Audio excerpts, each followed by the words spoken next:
fjalët e arta nuk shkruan në karta, po thuhen këtu tek podcasti Okult. Mos harroni këtë. Dhe dua t'i kujtoj të gjithë ata që nuk janë dy thundrak që kanë kështu thundra 10, po që kanë gisht të bëjnë subscribe tek kanali jon, po të duan që t'i mësojnë në fjalët e arta që shkruhen në karta. Kushdo mish kini podcastin Okult, kushdo qumësht kini edhe qerosët ande nga tregu i shumicës, edhe ndrojeni kanalin në dore, kini na bëni nder, s'duam këtu nga ata që janë që pinë qumësht. Sot, para se të filloj bisedën dhe të prezantoj të ftuarin tim, sot dua të falenderoj si zakonisht sponsorët tanë, cilët do t'i shikoni vazhdimisht në ekran ton gjatë gjithë emisionit. Sot jemi në rubrikën Gjë Okult dhe do flasim me të ftuarin ton kontroversial që e di që shumë nga ju do ta mburin në komente, por shumë do ta shajnë madje pa e dëgjuar.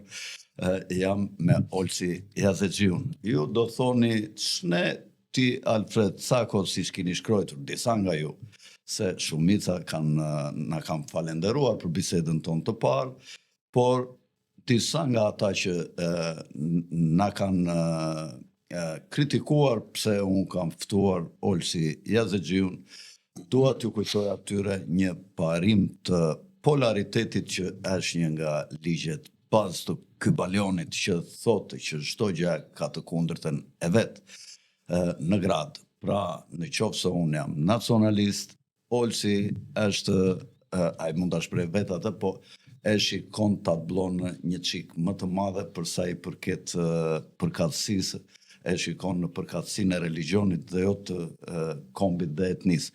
Kurse unë e shikoj integrimin nga poshtë lart, ai e shikon vetëm nga lart, po jo nga poshtë. Tashi, sot jemi në Gjë Okult në rubrikën tuaj të dashur. Do të bëjmë me Olsin biseda nga më të ndryshmet. Do shkojmë nga lindja e mesme në luftën në Ukrainë, në Shtetet e Bashkuara, në Evropë, dhe do flasim për gjithë tabelën e re të SHAU-t, të arkitekturës gjeopolitike, e cila është në trazim dhe në ndryshim, por që unë përsëri dyshoj që i komandon vetëm një dorë të gjithë. E kam të dyshim. Dhe pikësynimi është ke depopullimi dhe ke mikroçipimi. Megjithatë, do dëshiroja shumë që situata të jetë kështu siç duket, që të ketë një aleancë antikabal midis Shtetet e Bashkuara, dy superfuqive ushtarake, dhe Rusisë, por ke Trumpin nuk më del formula, ke mbështetja e Izraelit dhe ke lënia në fuqi të emisionit të paras, ke çifutët e Fedit. Këto janë dy pikat e mëdha që unë ende dyshoj ke Trumpi. Kam miq të mi, dashamirës të Trumpit, që më thonë që është ende shpejt, Alfred, lufta është e madhe dhe do jetë e gjatë. Të shpresojmë që t'jetë kështu, dhe po t'jetë kështu, ende ka shpresë dhe ka dritë në fund të tunelit, sepse njerëzimi ka hyrë pas vitit, pas pandemisë, ka hyrë në një rrugë pa krye, në rrugën e politikave maltusiane, të eliminimit të popullsisë, me luftë, me smundje, me vraskina dhe me kontroll nëpërmjet paras digjitale, duke i mikročipuar dhe duke u thënë doni tani, blini dhe doni të blini, mikročiponi, që të keni mundësi të bëni veprime nëpërmjet mikročipit në të gjitha hallkat e shitjes dhe blerjes. Olsi, po e fillojmë bisedën, faleminderit që je për herë të dytë këtu në emision me mua. Olsi ka ardhur djem duket nga Malezia, jeton në Malezia, së sekret ta themi. Jo, dje ka marrë.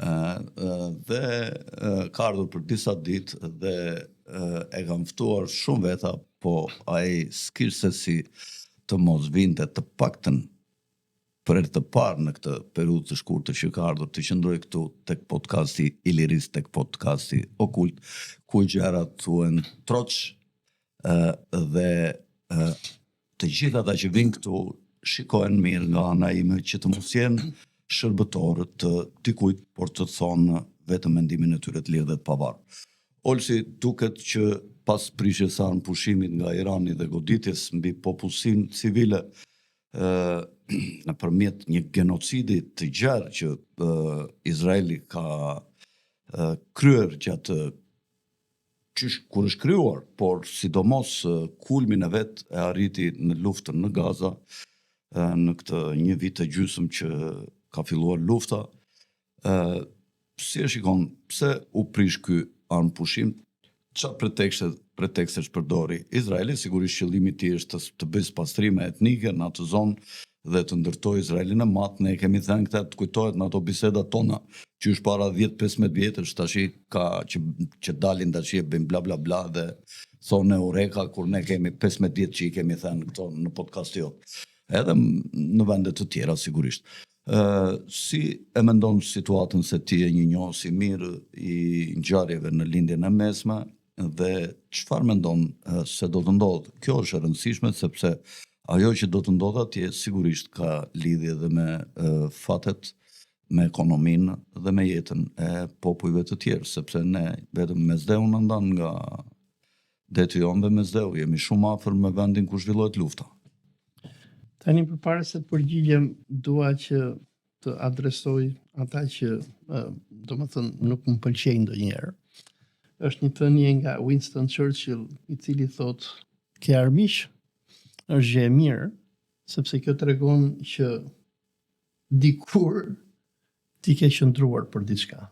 Domethënë ke thënë diçka që i ke mërzitur njerëzit." Por dhe një shprehje Napoleonit: "Më urrejnë sepse më kam frikën." Domethënë kur njeriu Mund të jetë edhe kjo. po, domethënë kur njeriu i thotë Mund të kem frikë nga ty, nga idetet tua. po, e di që më kanë shumë vetë frikë, dhe puna është që kur njeriu i thot gjëra troç, krijon armiq. Dhe unë e kam këtë huq, domethënë që unë i them gjërat sikur janë, nuk kam qef që të bëj filma.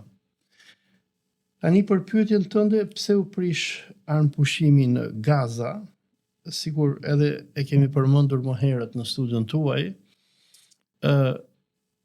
qeveria sotme izraelite, Benjamin Netanyahu, është një qeveri mesianike.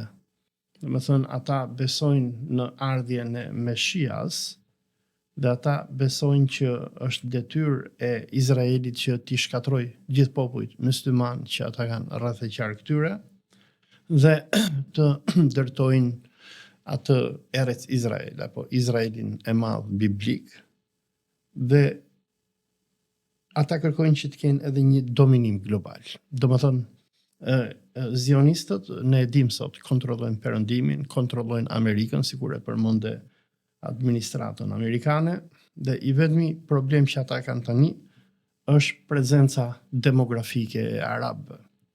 Që ta kuptojmë atë që bën Izraeli sot, ne duhet të lexojmë librin e Benjamin Netanyahut me titull Fighting Terrorism, apo lufta kundër terrorizmit, një libër që Netanyahu e ka shkruar në 1995. Ky është pak a shumë Mein Kampfi i Netanyahut. Dhe në këtë libër që Netanyahu shkroi në 1995, që unë ja jap studentëve të mi si material kursi që duhet ta lexojnë, Netanyahu parashtron të gjithë skenarin që Izraeli do të bëjë me fqinjet arab në 30 vitet e ardhur, që është shkatrimi i Libisë, i Irakut, i Sirisë, i të gjithë vendeve arabe që mbështesin palestinezët, dhe në fund fare shkatrimi i Iranit. Dhe Benjamin Netanyahu ka qenë një nga udhëheqësit Edhe i Egjiptit. Gjithë vendet arabe që kanë fqinj. Dhe ka qenë një nga Ëndra e tyre është marrë Nilin. domethënë ëndra e tyre është që të bëjnë Izraelin e madh, i cili do shtrihet nga Iraku deri në Egjipt, nga lumi Eufrat deri në Nil. Të dyja lumen do e brenda. Dhe domethënë nëse shohim atë që po ndodh tani në këto momente në Gaza, ku ata kanë detyruar presidentin Trump i ka bërë pazar me zionistët. Trumpi do ta bëj Amerikën e madhe përsëri, dhe unë e besoj këtë, domethënë ai do ta kthejë Amerikën në Amerikën e shekullit të 19, fillim shekullit 20 në kohën e Henry Fordit, në Amerikën e korporatave, por që të bëhet kjo Amerikë, që të bëhet një qendër industriale, sigurisht në fillim shekullit 20, Amerika ka nevojë që ta çliroi veten e saj nga bisha zioniste globaliste. Sepse ka dy rryma kryesore brenda zionizmit. Njëri është ky zionizmi mesianik, apo ata që quhen the revisionist zionist, apo zionistët revizionist, që përfaqësohen me partinë e Likudit, dhe në anën tjetër janë ata që njihen si Labour Zionist, edhe që pak a shumë shkojnë paralel me ata që quhen Global Zionist, që Victoria Nuland, Antony Blinken, Soros, është kjo oligarkia çifute, e cila derisa erdhi Trumpi po ja merrte shpirtin Amerikës. Ne besoj ti ke biseduar këtu në podcastin tonë, këtu unë kam ndjekur në distancë skandalet me vjedhjet e USAID-it të tjerë. Pra, ta zionistët globalist po e kanë futur Amerikën në borxhe prej triliona e triliona dollarësh, dhe populli amerikan, por edhe kanadez, se unë jam kanadez gjithashtu, nuk ka bukë të hajt. Shkosh, domethënë, në Toronto apo në qytetet e mëdha të Amerikës Veriore, i shikon njerëz që vdesin në rrugës si qenë. Domethënë, Toronto mund të krahasohet me New Delhi. Domethënë, sikur shikon njerëz në Indi që vdesin në rrugëve, ashtu i ke edhe në Amerikë dhe në Kanada, nga që taksat edhe inflacioni që vjen si pasojë e vjedhjes masive që kjo zionizmi globalist i ka bërë këtyre demokracive perëndimore, e ka çuar Amerikën në një gjendje kolapsi. Dhe pasi Trumpi mori pushtetin me sloganin e tij America First, ai ka bërë marrëveshje me zionistët mesianik të Netanyahut. Marrëveshja është që neve ju do t'ju japim dritën e gjelbër, vrisni, bëni gjenocid, masakroni, sepse ky grupi Netanyahut nuk e ka mendjen shumë te dominimi global. Netanyahu nuk e ka mendjen që të mundi Rusin në Ukrainë. Netanyahu është anti-rus. Nëse dikush lexon librin e Netanyahut Fighting Terrorism 1995, por edhe shkrimet e tij përpara rënies së Bashkimit Sovjetik, ai e ka identifikuar Rusin dhe Bashkimin Sovjetik si armikun më të rrezikshëm të Izraelit, nga që në kohën e Bashkimit Sovjetik ishte Bashkimi Sovjetik dhe Evropa Lindore që mbështeste palestinezët. Por me rënien e Bashkimit Sovjetik, për këta çifutët revizionist armiku janë fqinjët islamik. Dhe prandaj këta nisën gjithë këtë proces. Edhe çfarë ka ndodhur tani në Amerikë ndërmjet Trumpit edhe zionistëve? Pasi Trumpi ka në pushtet, i ka thënë atyre, unë dua që ta rregulloj ekonominë amerikane, dua të presh shpenzimet, dhe çfarë i ka ofruar ai zionistëve mesianik me krye Netanyahu është që vrisni, bëni gjenocid, nuk u prek njeri me dorë. Dhe sapo Trumpi erdhi në pushtet, Trumpi e para edhe Bideni përpara se tikte bën marrëveshjen për lirimin e pengjeve me Hamasin, dhe marrëveshja ishte që pasi ne t'i lirojmë pengjet do kemi paqe dhe nuk do na vrisni më. Por Netanyahu ka thënë me kamera dhe me zë që ne do marrim sa të mundim pengje, pastaj do hymë do t'i vrasim këta. Dhe Trumpi sapo erdhi në zyrë, tha që do ta depopullojmë Gazën, filloi duke i bërë presion Egjiptit, Jordanisë, biles edhe në Shqipëri, domethënë ka thënë ai që edhe në Shqipëri do sjellin palestinez. Ideja është që do t'i bëjnë ta palestinezët dhe Gaza, që është hapi i parë, bregu perëndimor që është hapi i dytë, Jordania hapi i tretë, Siria kanë filluar të japin dhe lekë atyre që ikin, çdo familje. Japin para. Japin $50,000-$60,000. Dhe këta të Hamasit kanë filluar të ekzekutojnë ata që marrin lekë për tikun. Kolaboracionistët. Po, kolaboracionistët. Dhe domethënë projekti është që do ta pastrojnë etnikisht Gazën. Tani pse u prish armëpushimi, sepse nuk ka patur ndonjë armëpushim. Ka patur vetëm shkëmbim pengjesh. Dhe duke patur mbështetjen totale të Amerikës, nuk ka regjim apo vend në botë sot që ndalon dot makinën ushtarake izraelite. Ata vetëm therrin, aty nuk vriteni, aty therren. Domethënë Gaza është thertore. Un kam patur rastin në Malajzi ku jam, patëm një simpozium për Palestinën në universitetin tim përpara 2 javësh, ku isha me shokun tim Ken O'Keefe, dhe kishim një palestinez nga Gaza, që ai sapo kishte dalë, ishte plagosur në këmbë etj. Edhe më tregonte se si vriteshin njerëzit aty. Domethënë Gaza në këto momente është sigur në ato filmat science fiction, është high-tech, ke vetëm dron, dhe dronët vetëm vrasin njerëz.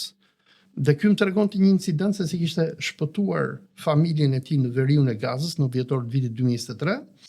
Edhe më tregonte se si ky kur kishte ikur për të marrë familjen në veri, se ky ishte njëu të Gazës, i kishin vrarë shoferin e makinës, djalin e shoferit, kurse ky kishte vrapuar buzë detit derisa kishte arritur në veriun e Gazës dhe unë e pyeta se si nuk të vran ty. Edhe më tha, mënyra vetëm e tha se si ti nuk mund të vritesh në Palestinë është mos mbaj telefon.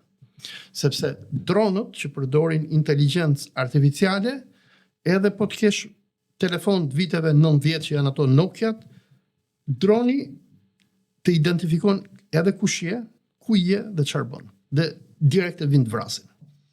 Dhe dua të dalte puna në pushimit. Kush është plani i Netanyahu dhe i amerikanëve në këto momente? Është vrasja masive dhe deportimi masiv i palestinezëve nga Gaza dhe nga bregu perëndimor, që është boshatisja, pastrim etnik. Dhe çfarë po ndodh tjetër gjë është që në bashkëpunim me amerikanët, ne po kemi vazhdimin e luftës të vitit 2023-2024. Ndërsa Izraeli dhe Zionizmi arritën fitore masive në nëntor të 2024-s, duke zhdukur udhëheqjen e Hamasit, duke vrar udhëheqjen e Hizbullahit, dhe fitoria më e madhe i erdhi nga Erdogani si Ajaba, i cili duke përdorur Al-Qaidën apo Jahbet al-Nusrën e Abu Muhammed al-Gjolanit apo Ahmed Sharës rrëzuan Asadin. Dhe rënja e Sirisë ka qenë fitoria më e madhe për Izraelin, që nga paqja që ata bën me Egjiptin në 1979, në atë kohë Egjipti u dënua nga gjithë bota dhe Liga Arabe, dëbuan e tjerë, dhe Khalid Istanbuli në 1982 edhe vrau Sadatin, sepse konsideroi tradhti e madhe. Dhe Siria ka qenë vendi i fundit që nga lufta e parë arabo-izraelite deri në 10 dhjetor 2024 që nuk nënshkruante paqe me Izraelin. Dhe Siria ishte shumë e rëndësishme sepse Irani, i cili qëndron mbrapa rezistencës së palestinezëve, përdorte Sirin për të çuar armë, para dhe furnizime për Hizbullahin dhe Hamasin. Me zhdukjen e Sirisë, Zionizmi ka shkuar në një super ofensiv, dhe tani faza tjetër e luftës është shkatrimi i Yemenit, ku një nga hallkat e rezistencës islamike vazhdon akoma të ekzistojë, dhe hapi final është Iranit. Për personat që ndjekin lajmet, mbrëm,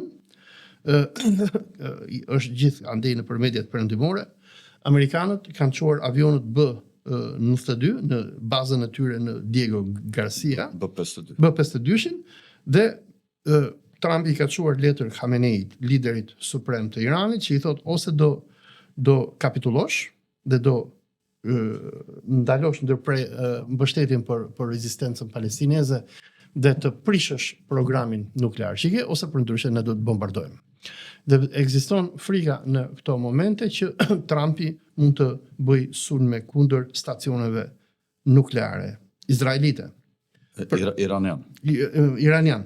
Pra, po kemi një situatë armagedoniste, e duhet dim edhe këtë gjë që po të shohësh shumica e ministrave të Trumpit, ndryshe nga sekretarët e shtetit të Bidenit që ishin qifut, nuk janë qifut.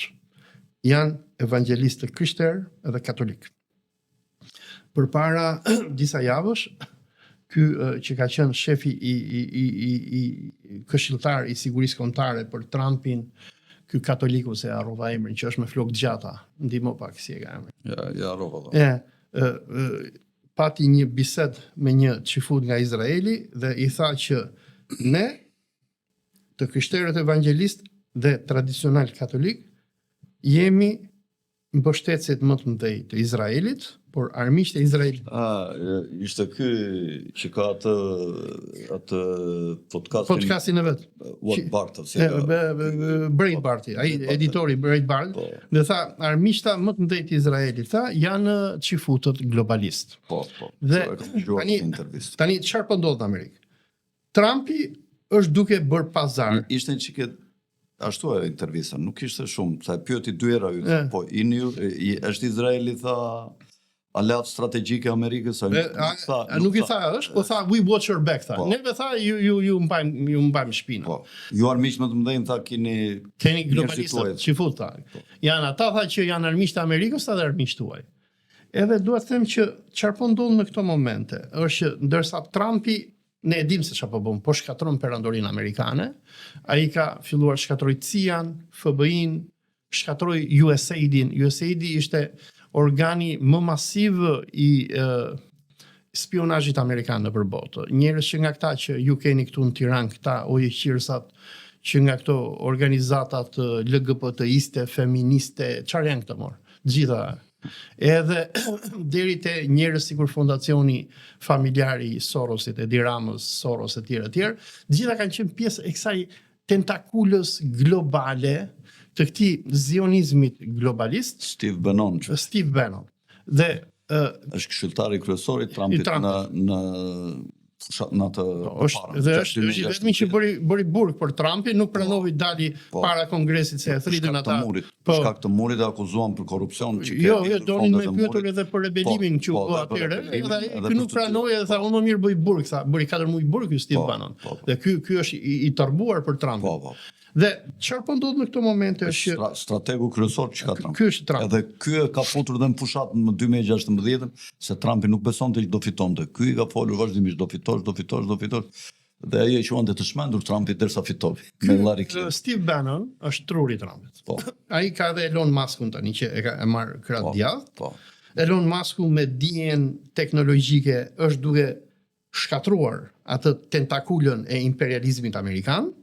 Sepse Trumpi është izolacionist, domethënë Trumpi është izolacionist, mendoj unë se kërkon të marrë Kanadan dhe Groenlandën dhe është në luftë me Britaninë. Domethënë dëgjoj, Trumpi dhe me Evropë. Trumpi dëgjoj, kjo do të marrëveshja me Putinin. Unë të lej ato që ke marr, bile ai kërkon Novorashja, edhe më shumë se sa ka kufiri, kërkon Odesën, kërkon ja pjesën tjetër të Ukrainës. Mikalainska çan ato i kërkon dhe Trumpi mund të jap, vetëm do t'i thotë që kur të filloj unë konfliktin me Evropën që të marrë Kanadan me dhunë dhe Groenlandën, po, ju do mbani anën tonë. Kupton, dhe për shkak se janë në kufi me Rusinë nga ana e Alaskës. Bëhet fjalë për kontrollin e Arktikut, ndarja e Arktikut. Po do bashkëpunojmë bashkë gjatë kohës së luftës, kupton, nëpërmjet Alaskës. Sepse do përpiqet të kap gjithë krahun lindor të Kanadas në fillim aty, të bashkojë Alaskën me Amerikën dhe gjithë atë territor do ta bashkojë me Rusinë në ngushticën e Beringut që të kenë furnizime me armë me njëri tjetrin dhe të mposhtin Kanadan dhe Evropën. Dhe të kontrollojnë edhe Evropën. Pra, Trumpi është një imperialist klasik i shekullit të 19, por ai siguria ka thënë edhe Bidenit kur ishte president, se djali Bidenit u vra në luftën në Irak, edhe ja ka thënë troçore, a ja vleti tha që u vra ky djali jot në Irak, tha, për çfarë vram në Irak? Sepse është diçka që si Trumpi, si Steve Bannon, si Elon Musk, këta janë gjithë anti-çifut. Por nuk e thon dot se i zhdugin atë. Edhe ministri mbrojtjes. Po, të gjithë janë. Ai ka kryshin e Hitlerit tu, e ka pra, këta janë nazist, kupton? Hegsok, si e ka ministri? Pete Heggs. Dhe këta janë biles Elon Musk, gjyshi i tij ka qenë nazist kanadez, u largua nga Kanadaja, është rritur në Afrikën e Jugut. Edhe shkollën ky e ka bërë në shkollat e apartheidit, domethënë Elon Musk është fashist. Dhe ndërimin e Petit po me Heil Hitler. Dhe këta tani janë fik sikur Hitleri në 1933 kur nënshkroi me zionistët, harrova se si quhet projekti, ka qenë një projekt që për ndihmesën e çifutëve që të shkonin në Palestinë. Domethënë Trumpi po bën atë që bëri Hitleri. Po bën pakt me zionistët, i thot zionistëve çfarë doni ju, ne duam Palestinën. Ju ndihmoj. Hitleri futin për kampe përqendrimi ata që nuk pranuan në Palestinë ose komunistë. Po, se zionistët ai ishte në rregull me ata. Dhe Trumpi është gjerman, po bën të njëjtën gjë. Ata e din lojën dhe i thon zionistëve çfarë doni ju, duam zhdukim Islamin. Good for you, shkoni. Sapo erdhi Netanyahu në zyrë, Trumpi i tha çfarë do tha? I tha i dua bomba për shkatruar këtë. Merri tha. Gjitha bë luftë.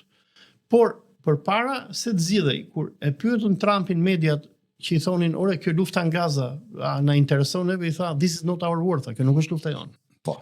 Lufta e Trumpit është kontrolli i Amerikës, ai po do që ta bëj me të vërtet Amerikën më të madhe. Do të ngelet një histori që të bashkojë Gjithë Amerikën e Veriut. Domethënë ai është duke implementuar doktrinën e Monroe-s, se deri tani domethënë çka ka ndodhur në vitet e fundit është që Monroe ishte domethënë ndiqte ideologjinë e etërve themelues që ta izolonin Amerikën komplet. Dhe ta kemi në kontroll. Ta kemi në kontroll. Dhe Trumpi po bën atë dhe e dyta po bën atë që kanë bërë kolonialistët amerikanë në shekullin e 19 që quhet The Manifest Destiny, kur pas luftës kundër Britanisë, kolonët e 13 kolonive ju lëshuan gjithë asaj që ne sot njohim si SBA, shpalli luftë Francës, Spanjës, ish dukën indianët aborigjen dhe u krijua kjo që ne sot njohim si Amerikë. Shpallën luftë Meksikës, më 1820-ën i morën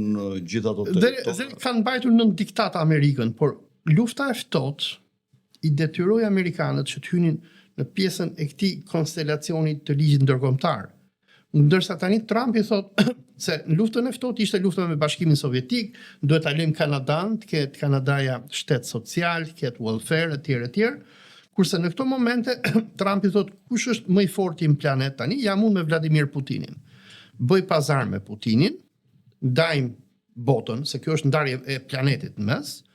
Domethënë Trumpi i boton dhe Trumpi ka një gjë ndryshe nga presidentët e tjerë amerikanë, edhe pse është kriminal dhe psikopat, është shumë i sinqert. Ai ka nxjerrë me hartë. Kanadan do ta kthejmë në shtetin e 51. Elon Musku atë Trudon, kryeministrin tim, e quante femër, o gocit, thoshte rriurt, thoshte se ishte pederast Trudoja. Edhe e quan këta kryeministrat e Kanadës i quan governator, ai thot Kanadas mund ta mbash Kanadan ti domethën, po s'kam Kanada, se do t'ju morën herët apo do marri Greenlandin. Është femër ta që aty guvernator. Jo, është një britanikët sollën drejtorin që ka qenë i bankës të Anglisë. Jo, është kryeminist. Por kryeministin, jo, për guvernatori është femër. Ja, ka zgjedhje tash për një muaj. Por puna është që ky zvendësori se dha dorë që Trudoja u bë kryetari i Partisë Liberale, ky guvernatori i bankës. Edhe e kanë sjell anglezët, sepse domethënë Trumpi në këto momente është në luftë. Armiku më i madh i Amerikës në këto momente është Britania e Madhe. Janë anglezët motori i konfliktit në Ukrainë, janë anglezët ata që e mbajnë presionin dhe i thonë Zelenskit mos u tërhiq, ndërsa Trumpi do që me Putinin të mbylli konfliktin e para, dhe e dyta ka bërë pazarin me zionistët. U ka thënë zionistëve Carney quhet kryeministri, James Carney. I ka thënë zionistëve si di emrin kryeministrit tati. Çe kryeministri.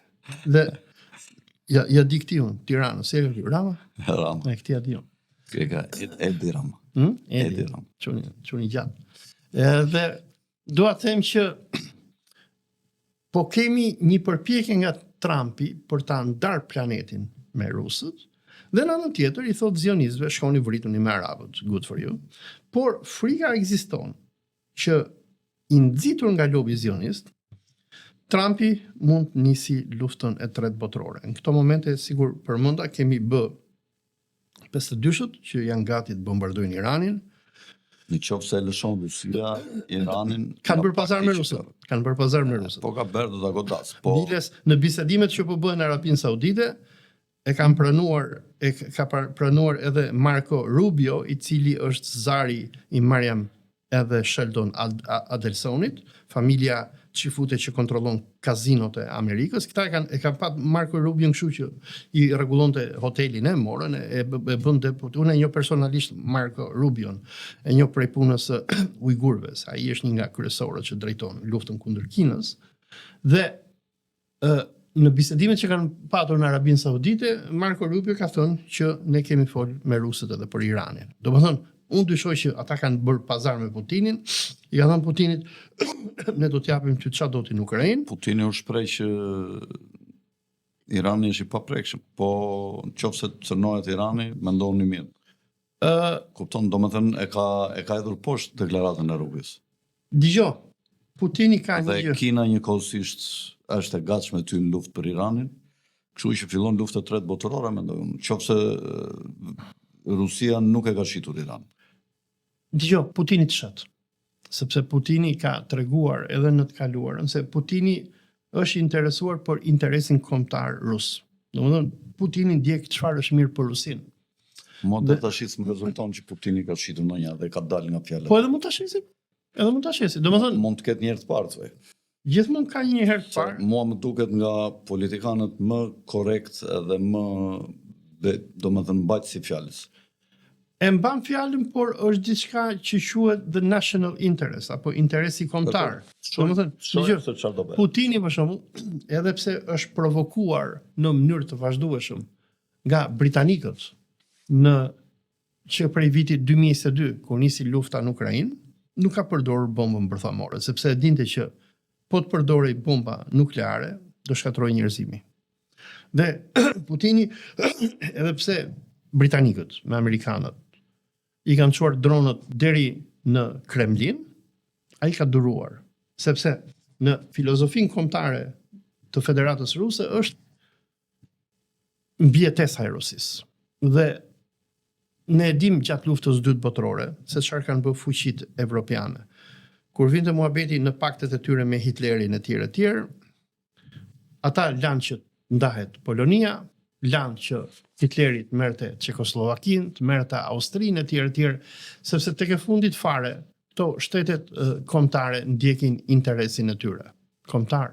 Dhe domethënë unë nuk do të habitem sikur nëse nis lufta e madhe kundër Iranit, unë nuk do të habitem nëse Rusia do bëjë sehir. Dhe është edhe gjë tjetër që duhet përmendim në paktin marrëveshjen strategjike që Rusia nënshkroi me Iranin përpara pak javësh, Rusia ka nënshkruar një seri pikash bashkëpunimi ekonomik, financiare e politik me Iranin, vetëm një pikë nuk nënshkruan rusët, që ishte mbështetja e përbashkët në rast lufte. Unë e kam lexuar më. Duhet të dish edhe një gjë tjetër, domethënë si e mendoj unë, që Rusia është shumë e varur nga Kina, sepse nëse Kina i ndërpret kontratat që kanë bërë për shitjen e naftës, Rusia mbetet si peshku pa ujë, se me Evropën është e prishur. Ku do t'i shes produktet e saj nëntoksore? Dhe Kina besoj që ta lëshoj Iranin vetëm po bëndojnë pazar tjetër pasaj për çështjen e Tajvanit. Dhe Trumpi mund të bëjë këtë, që ju merrni Tajvanin, kontrolloni detin e Kinës jugore, bëheni liçen, ne marrim Groenlandën dhe atë Kanadan, Rusia të mbaj këto të Ukrainës, Evropa letëria aty të. Duhet kuptojmë edhe diçka tjetër në filozofinë politike. Evropa ka mbetur në dorë të Kabalës, tash kontrollohet plotësisht nga Evropa mori fund. Në dorë të Kabalës, po Kabala ka shumë para dhe unë mendoj që në qoftë se këta vërtet janë kështu siç duken të ndarë, nuk është ndonjë lojë e madhe që i kanë ndarë kështu për të shkatruar më kollaj njerëzimin për t'i futur në luftë. Për të tërhequr NATO-ja nga artikulli numër 5 që tyjnë edhe vendet e NATO-s në luftë me njëri tjetrin. Kupton, po krijojnë aleanca në Ballkan. E vetmja që s'është në NATO, që është Serbia, po përpiqet të bëjë aleancë me Hungarinë dhe me Slovakinë kundër aleancës vendeve të NATO-s në Ballkan, që janë Shqipëria, Prishtina, Kosova dhe Kroacia. Kosova s'ka hyrë akoma në NATO, po është vend që kontrollohet nga NATO-ja, nga fuqia e NATO-s dhe nuk diskutohet që është e lidhur me perëndimin. Dhe në këtë kuptim, këta po e decentralizojnë botën dhe po përpiqen të krijojnë shumë qendra të vogla që të fillojnë të vriten në luftë me njëri tjetrin, të shkatërrohet ekonomia, të vritet rinia përballë këtij revolucionit të ri industrial, se luftat botërore sa herë ka pasur një revolucion industrial ka ndodhur. Dhe në thertore dihet që në luftë shkojnë të rinjt. Të rinjt që do ngeleshin të papunë, nëse do futeshin në revolucion, ata i futin në vrasjen nëpërmjet nacionalizmit. Mjafton të kenë një djalë të keq në rajon dhe gjithë situata prishet. Sepse mjafton ai të sulmojë dhe pastaj ti do mbrohesh, do thuash dy duar për një kokë, ti do mbrohesh, do krijohen aleanca pastaj mbi bazën e konjunkturave që janë. Shqipëria ka probleme me Serbinë, ka dhe me Greqinë. Greqia me Serbinë janë ortodoks. nuk kanë kufi me njëri tjetrin dhe mund të bëjnë aleancë për të ndarë Shqipërinë dhe për ta coptuar. Bullgaria është më shumë në aleancë me Turqinë, me Shqipërinë dhe me Kroacinë. Kroacia është vend perëndimor. Hungaria punon më shumë nga lindja nëpërmjet udhëheqjes që është tashi.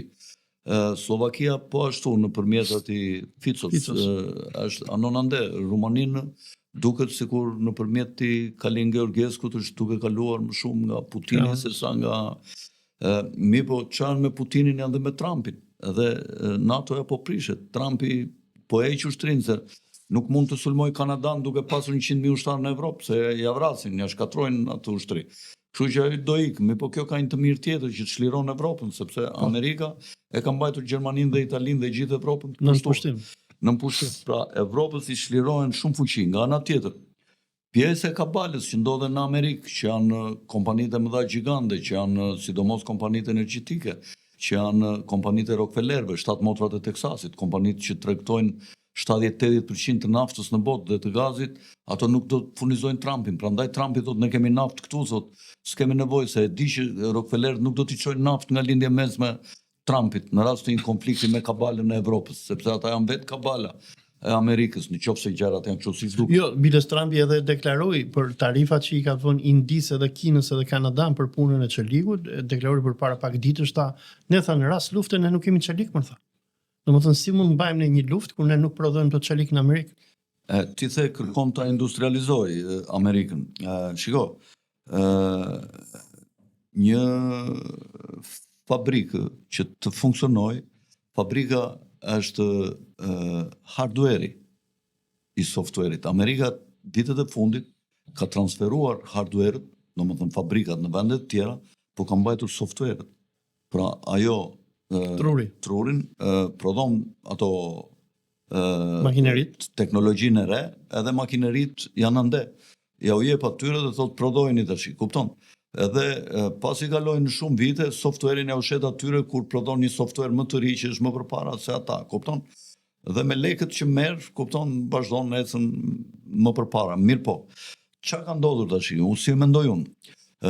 Britania që me Rhodesin, Cecil Rhodesin, viti 1902 dhe me ngritjen e Rias, Royal Institution of International Affairs, që është think tanku mirë rrezikshëm dhe që ka tentakula në të gjitha vendet perëndimore, që nga Australia, Japonia, Kanadaja, Shtetet e Bashkuara kanë CFRN që është dege Rias.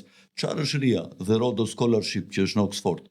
Është përgatitja e studentëve nga Kanadaja sidomos, por dhe nga Amerika, nga këta demokratët, Bill Clinton për shembull ka bërë Rhodes Scholarship, dhe këta përgatiten me idenë që që nga Ramaphosa i Afrikës Jugut, se më fal që të ndërpres, isha në Afrikën e Jugut para një muaji, edhe ai është shkolluar në të njëjtën shkollë. Domethënë, i marrin, i shkollojnë aty dhe i çojnë. Këta punojnë vetëm për një strategji që Britania të jetë qendra dhe sundrimtarja e këtyre. Gjithë tokat të jenë pronë e familjes Windsor. Dhe të gjitha bankat e këtyre do të pritet paraja nga familja Rothschild.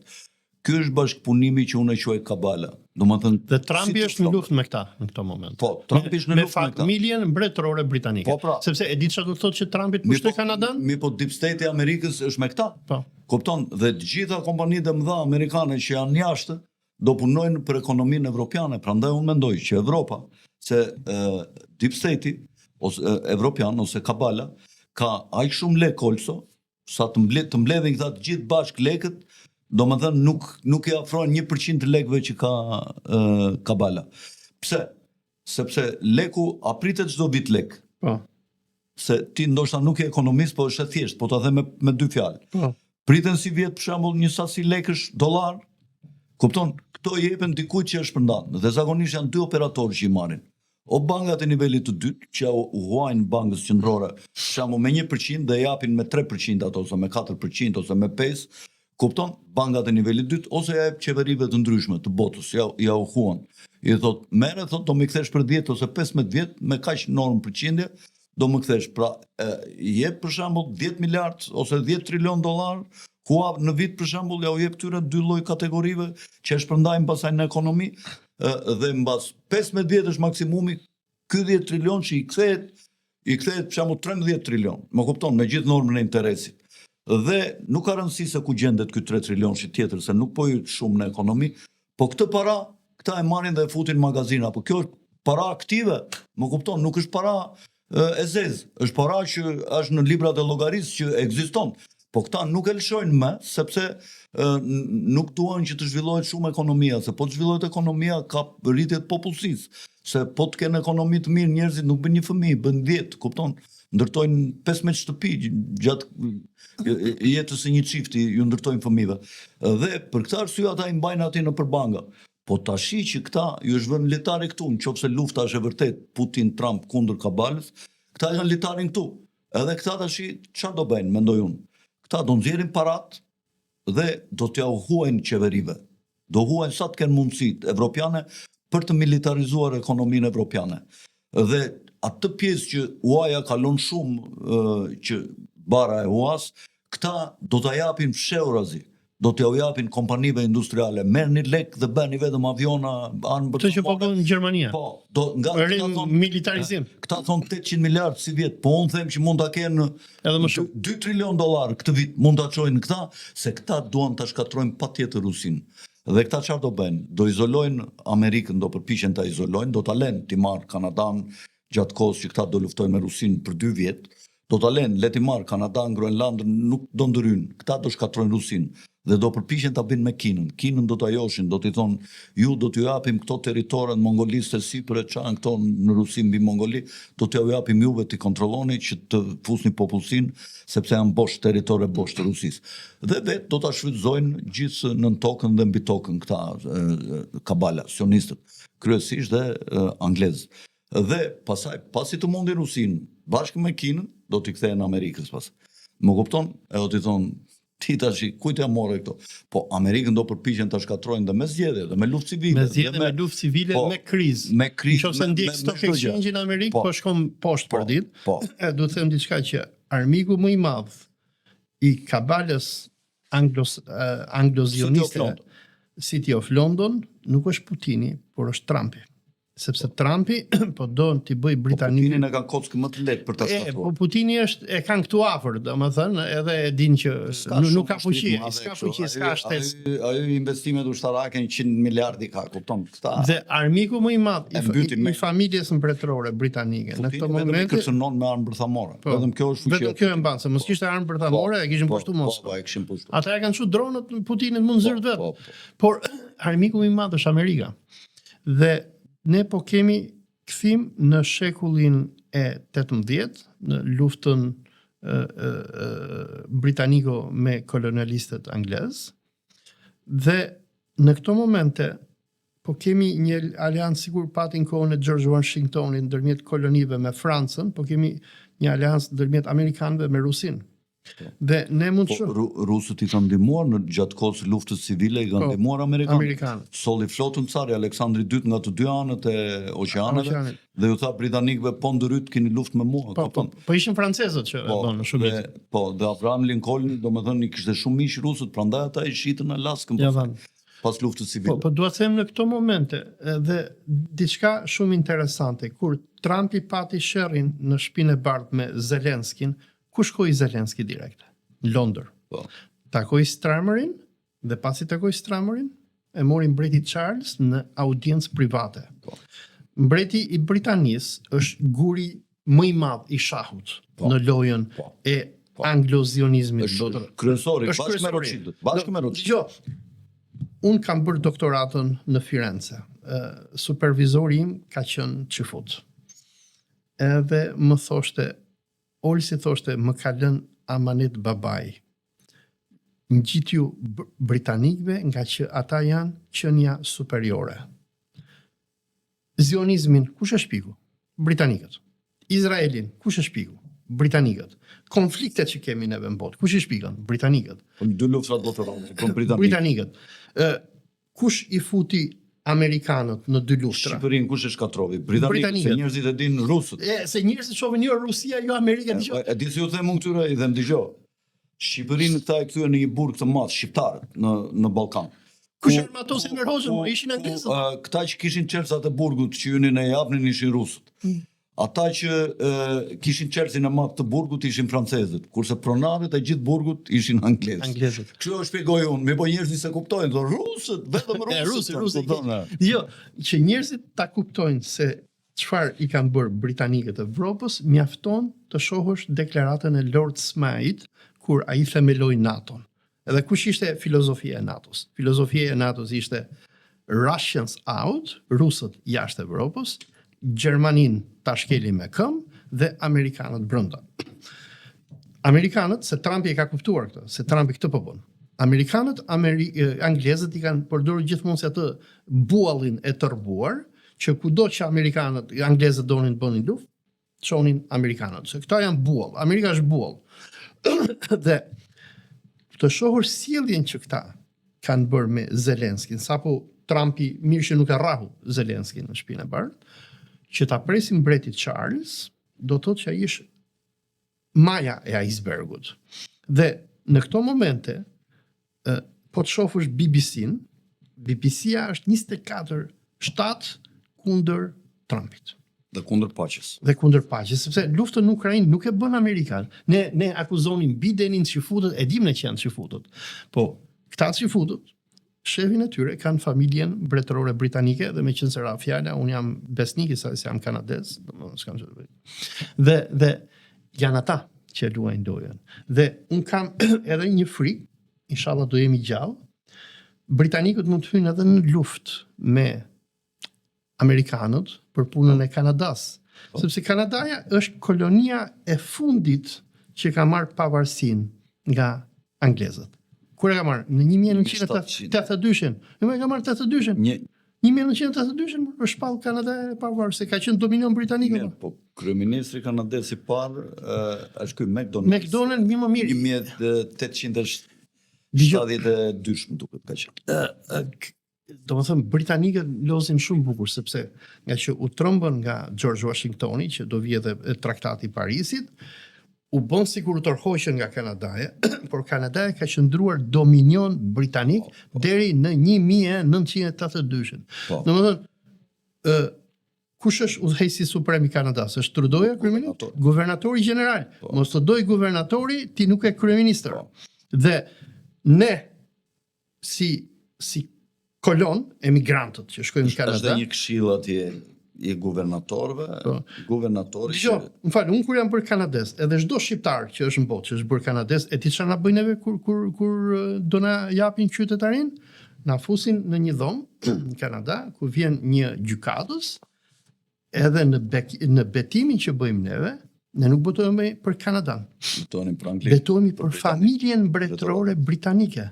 Dhe në atë ceremoninë tonë të dhënies së shtetësisë, ne jemi betuar që nuk do mbrojmë Kanadan, nuk do mbrojmë Amerikën, nuk do familje mbretërore.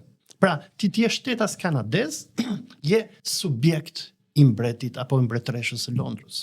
Dhe kam për 3 misione unë për këtu, nuk e di i ke parë. Jo, nuk i kam parë. Dhe unë dyshoj që se dëgjoj britanikët të rinurtë, ata gjithmonë përdorin spica të tjerët. Dhe unë dyshoj që nëse Trumpi do dojë që të hyjë dhe ta marrë me forcë Kanadan, britanikët do nisin luftë botërore kundër Amerikës. Do bëhet përsëritja e luftës 1700 kur ka qenë 76-s, domethënë, dhe Trumpi ndoshta për këtë arsye po kërkon që të bëjë dhe aleancë me Rusinë, se do që t'i ketë krahën. Dhe militarizimi i Evropës që po ndodh në këto momente, që po thon do japim umbrella atomike. Trumpi do t'i marrë në fillim British Columbia aty, do godas atë regionin, do lidh Alaskën, që ta lidh me Rusinë. Kjo do të goditja e parë. Pastaj lufta do vazhdojë çik më gjatë. Po këtë do ta bëj kur Evropa të sulmoj Rusinë, dhe Evropa do ta sulmoj Rusinë pa u bërë zgjedhjet e reja që fillojnë mbas 2 vjetësh, sepse ka frikë se të djathtët mund të fitojnë shumë fuqi dhe mund të, qofse marrin pushtetin në Evropë, mund t'i kthejnë kurrizin Kabalës të bëjnë aleancë me Trumpin dhe me Rusinë kundër Kabalës, më kupton? Kundër Anglisë. Dhe këta do përpiqen ta militarizojnë brenda 2 vjetësh të hapin luftë me Rusinë. Dhe këto 2 vjet po jo vetëm kundër Rusisë, por edhe kundër Amerikës. Mund kemi edhe luftë ndër atlantike. Kur të filloj lufta me Rusinë, mendoj unë qofse do ndodhin këto gjëra, se ne parashikime po bëjmë, Ne nuk jemi profet që lexojmë dhe shikojmë kohën ose s'kemi. Ne shohim vektorët. Ne nuk kemi Vektorët e lidhje forcave. me demonët, nuk jemi as magjistar, as kupton ne. Nuk jemi astrolog, nuk shohim as syet. As numerolog, por ne shohim balancën e forcave. Dhe unë tash mendoj që në momentin kur Evropa dhe Kina bashkë mund të fillojnë luftën kundër Rusisë, ose Kina mund të rrijë anës dhe mund të marrë Tajvanin atë kohë, kur të filloj lufta Rusi, edhe Evropa mund të ja premtojë Tajvanin, që merre. Kupton, vetëm ndërpri marrëdhëniet me Rusinë, mos i jep para, mos i bëj pagesa, mos i merr naftë, ja ku ke Iranin. Dhe po të shikosh Anglia për çështjen e Gazës, i ka dalë kundër planit amerikano. Ka thënë Neni tha me planin e Egyptit që të rindërtohet Gaza me 64 miliard dollar që ka thënë Egypti, që e bëjmë në qytet të madh turistik, e grumbullojmë gjithë në një vend. Dhe ka ndryshuar shumë shahu i politikës botërore. Mirë po, në këtë, unë tash po shikoja Netanyahu si do vepronte, do të gjonte Rothschildët apo Trumpin. Duket që edhe Izraeli ka kthyer kurrizin Rothschildëve, sepse Rothschildët dhe Anglia nuk janë tash për deportimin e Gazës, janë kundër Trumpit dhe Izraelit, kupton për momentin. Dhe ka ndryshuar shumë skema botërore, domethënë janë ndryshuar menjëherë vektor të rinj pas ardhjes së Trumpit dhe përpjekjes për të bërë paqe. Ndërkohë Anglia po bën çmos me Francën, me Gjermaninë, ta furnizojnë përsëri me armë Zelenskin dhe para 24 orësh u godit një bazë e madhe strategjike, karburantet edhe gjithë baza është hedhur në erë në Baza Engelsit që është baza e avionëve strategjik nuklear rus. Ata shkatruan silot, shkatruan gjithë kapanonet ku këta mbajnë avionët dhe mbajnë edhe bombat bërthamore. Po pra. Edhe pra lufta po vazhdon, këta nuk e lënë, ndërkohë që armatosën vazhdojnë, evropianët, Kabala vazhdon të fuqizoj atë industrinë ushtarake të Evropës, ata do ta militarizojnë shumë Evropën, dhe Evropa është e fuqishme, këta e nënvlerësojnë, duket kështu sikur ka mbaruar, se kështu e quan këta Evropën, se këta sionistët Evropën kishin armikun të madh. Çka ka pasur Anglia si strategjinë politikën e saj 300 vjeçare, 500 vjeçare, që me 1550 me Elisabetën, 1600, këta kanë pasur këtë strategji. Lidhu me numrin 2 dhe me numrin 3 në Evropë, si fuqi ushtarake ku ka konflikte, dhe godit numrin 1. Që numri 1 mos i asgjistoj 2-shin dhe 3-shin dhe të kap Evropën, se po kapi një dorë Evropën, do na kap dhe ne pasaj, kupton, do na shkatroj. Edhe me Napoleonin afërsisht ndodhi kjo, dhe Napoleoni thashtë mua 3 ditë mjerkull më duhen La Manche dhe Anglia është e imja, kupton, sepse Anglia ishte fort në det, dhe vetëm tu kishte allë të zbriste në tokë me ushtrin, po të arrin dhe të zbriste në tokë e merte Anglin. Dhe postulati dytë që përdorte Anglia, kam thënë dhe herë të tjera, që mos bëhemi bezdisur, ishte që fuqia detare e Anglisë do të jetë sa fuqia detare e 3 fuqive më të mëdha detare të Evropës së bashku. Sa që kanë 3 më të mëdha të cilat janë, ne do ta kemi vetë. Që në rast ndonjë konflikti në det ne t'i shkatrojmë. Dhe pas luftës dytë botërore, këta ndërtuan me sionizmin, ndërtuan bolshevikët që vranë gjithë rusët nacionalistë, 60 milion në përgulag në Rusi, dhe nga Shtetet e Bashkuara këta filluan që me presidentin Wilson, që ne themi është presidenti madh e kështu, ai është presidenti i parë i kapur nga Kabala në Shtetet e Bashkuara, dhe pastaj të gjithë presidentët me përjashtim të Kennedyt, që e vran deri diku të Reaganit dhe tash të Trumpit. Edhe Nixonin që e hoqën nga zyrë. Edhe Nixoni doli nga kontrolli. Të gjitha të tjerët janë pat nën kontroll. Po, këta neokonsult janë komplet të lidhur me këta.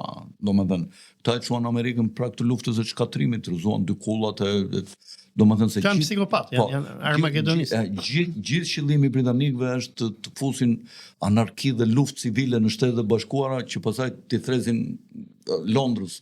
Ama na ndihmo. Vetëm të them diçka, domethënë, meqense e përmendë punën e Londrës, unë dyshoj që një nga arsyet se Trumpi kur erdhi në pushtet tha unë po vitha që të bëj paqe. Ky ishte slogani i Trumpit. Ndërsa në këto momente qeveria e Trumpit i ka shpall luftë Jemenit, është bombardohet për ditë Jemeni, dhe Trumpi i ka dhënë 2 muaj afat Khameneit. ose do ndërpresësh mbështetjen e Palestinës dhe do shkatrosh gjithë programin nuklear. Shiko, goditja e Jemenit është goditur kundër Kabalës në fakt. E di pse? Po pra, se duat të dalë që the. Një fjali, Jemeni kishte për detyrë gjoja duke luftuar kundër Izraelit të shkatronte tregtinë, kalimin në detin e Kuq dhe të ndalonte tregtinë midis Azisë dhe Evropës. Po, Azisë dhe Evropës dhe t'i kalonte ekonomitë në kolaps. Kjo ishte detyra e Jemenit dhe Trumpi duke goditur Jemenin kërkon të shlirojë detin e Kuq që të zhvillohet tregtia. Dhe unë dyshoj ky ndryshimi që po ndodh i Trumpit nga American First në Izrael. Jemenin e furnizon këta globalistët nëpërmjet linjave të tyre furnizonin me armë, me raketë. Tani unë dyshoj që kjo që po do të bëj Trumpi, që po bombardon se Trumpi kur para zgjedhjeve tha unë s'do bëj me luftë, unë do të sjell paqe. Kjo që po bën ky që i ka shpall luftë Jemenit dhe po e bombardon dhe që mund godasi edhe Iranin, unë mendoj që Trumpi dhe në anën tjetër që ju e përmendët që britanikët janë kundër pastrimit etnik të Gazës dhe duan vendosin paqe, unë mendoj që kemi bëjmë me dy skenar. Një janë britanikët që duan t'i mbajnë arabët në paqe dhe t'i kenë aleat kundër Rusisë dhe Amerikës, kurse plani Trumpit me sa unë e shoh, është që ai do të bëjë diversion me zionistët, duke hapur një luftë në lindjen e mesme, luftë sa më të madhe, në mënyrë që t'i izoloj britanikët dhe t'i nxjerrë jashtë loje. Dhe sepse dëgjoj, armiku më i madh i britanikëve nuk janë arabët, nuk janë islamit. Çfarë ka bërë Islami përveç atyre bombave që bënte MI5 dhe MI6 i britanik pas 11 shtatorit që bënin amerikanët, thonë, terroristët na hodhën që i bënin vetë edhe 11 shtatorin, po të lexosh librin e Netanyahut të luftosh terrorizmin në 1995, në librin e tij ai e përmend mbi 20 herë. Është viti 1995, 6 vite përpara 11 shtatorit. A i përmend, thot, terroristët do godasin World Trade Center. Terroristët do godasin World Trade Center. Po të Ora mos është profet ky më burri ka ditë. Jo, nuk është profet, ky është arkitekt i madh. Domethënë ky është si ai Bafometi i masonerisë që i ka bërë gjithë skemën këtyre. I ka thënë do godasin këtu dhe po të shohësh luftrat që ka bërë Amerika.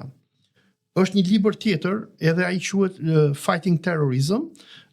Ky libër që unë i lexoj këtë se unë jap historinë e Palestinës, është për mbledhje punimesh, konferencash që janë bërë në vitin 1979 në Institutin Jonathan Institute.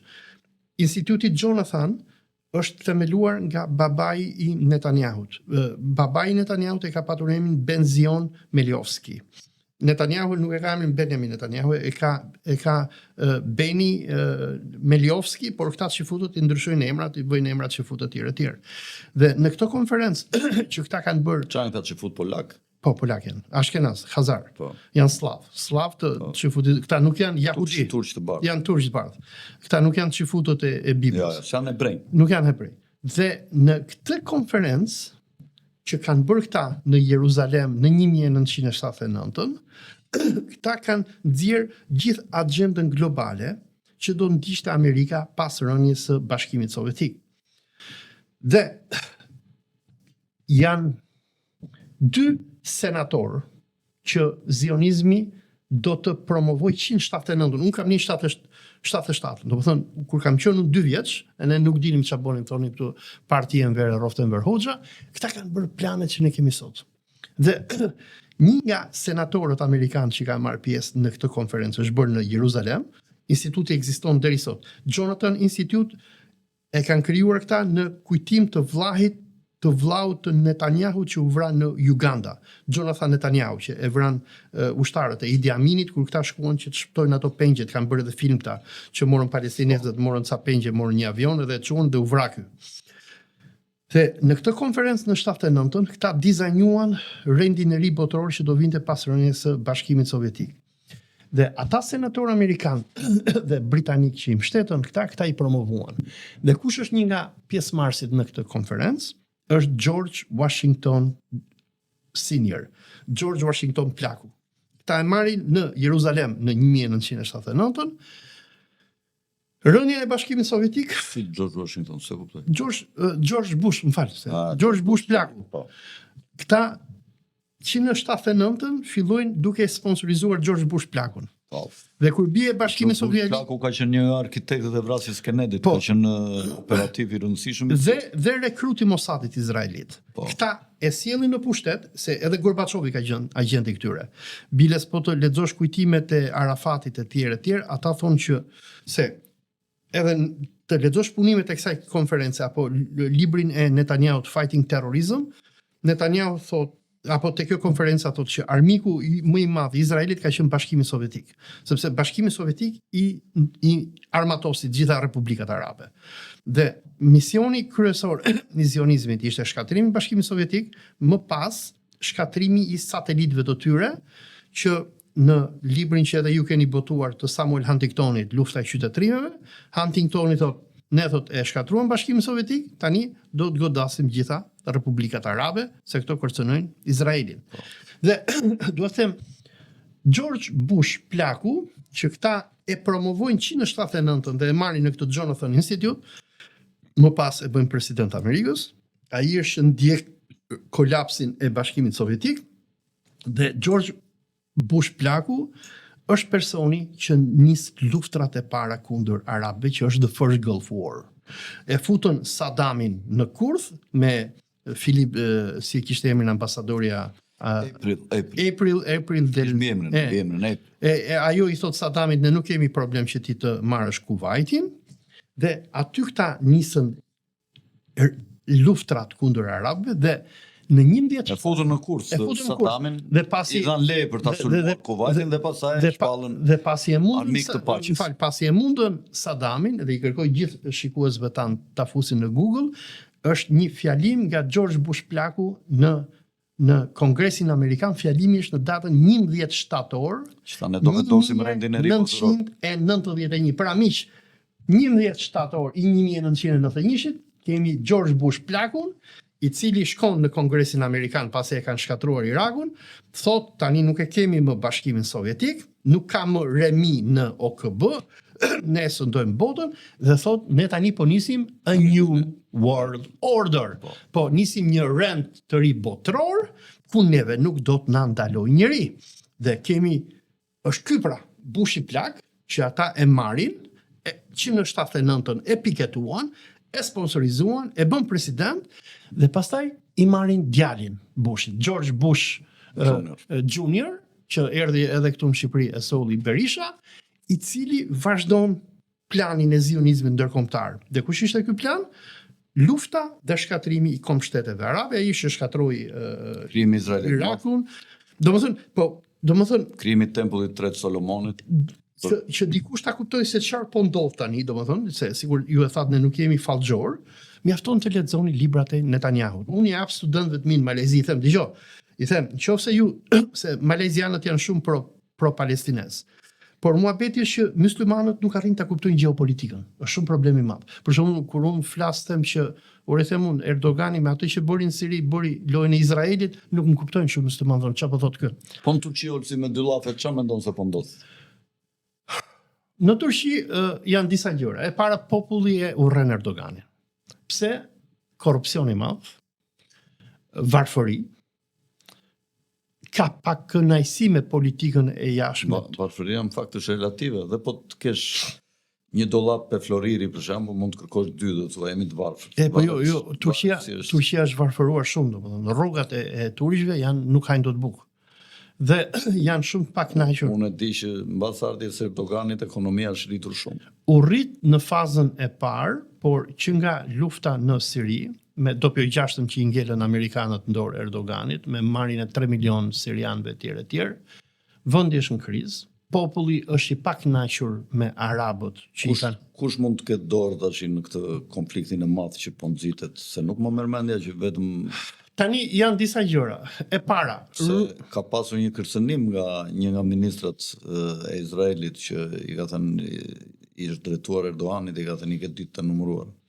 Po, Izraeli e shikon Turqin si kundërshtar, se Izraeli madh nuk mund të bëhet dot me baza turke në Siri. Ka gjithë atë territor të Sirisë. Tani që ata nuk e humban të bëjnë luftë me Erdoganin, por ata do përpiqen ta Ta shkatrojnë arrozojnë nga brenda. dhe qeveria që do vi të tërheq trupat nga Siria dhe të thotë ne skemi ambicie perandorake dhe Atë që bëri Erdogani në nëntor-dhjetor 2024, duke u bashkuar me amerikanët për rrëzimin e Asadit, ndërsa Erdogani momentalisht i bëri po roli Putinit tu si mund të jetë? E ka tradhtuar apo Putini, domethënë ka hequr dorët nga Erdogani, biles e quan Erdoganin një tradhtar? të pabes. Po. Aleksandr Dugini, kur u mor Damasku, shkroi dhe Dugini është këshilltari i Putinit. Ti e ke takuar Duginin? E kam takuar, edhe kam edhe korrespondencë. Dhe Dugini shkroi në Twitter, tha ne Ideologu më i madh i Rusisë. ne të shpëtuam në 2016-ën, por ne nuk do ta bëjmë këtë.